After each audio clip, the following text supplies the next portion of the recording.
192 km entre Saint-Gilles-Croix-de-Vie et Réhaillé, une balade entre la Vendée et le vignoble nantais.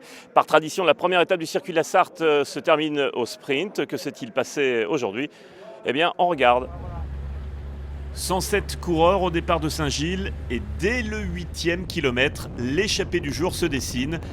2 coureurs français et un russe, le Mayennais Courteil pour la FDJ Big Mat et le Sartois Benoît Jarier de Véranda Rideau. L'écart se creuse rapidement, 5 puis 10 minutes. Le peloton est serein. Andy Schleck, vainqueur du Tour 2010, avale tranquillement les premiers kilomètres. Vauclair est sur le même tempo. Le Russe Ignatiev complète l'échappée. C'est un des meilleurs rouleurs du peloton. Nous sommes dans le vignoble nantais et Benoît Jarier profite de l'apathie du peloton pour prendre quelques consignes. C'est dur ou quoi devant là, à rouler, non? Non.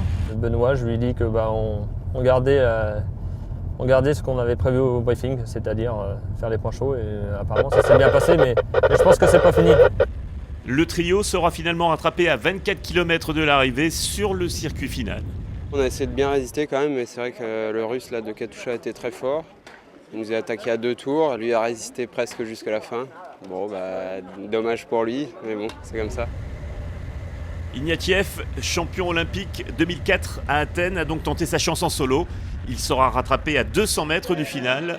Et comme le veut la tradition, l'étape se règle au sprint et voit le succès d'un autre russe, Galib Zianov, premier leader du circuit La Sarthe, Pays de la Loire. Un russe en jaune au cas à Réhaillé. Demain, 2 demi-étapes, Réhaillé-Angers, puis le traditionnel contre-la-montre dans les rues d'Angers, souvent décisif. On aura l'occasion de le vérifier demain après-midi. Voilà, c'est la fin de votre édition locale. Passez une très bonne soirée sur France 3.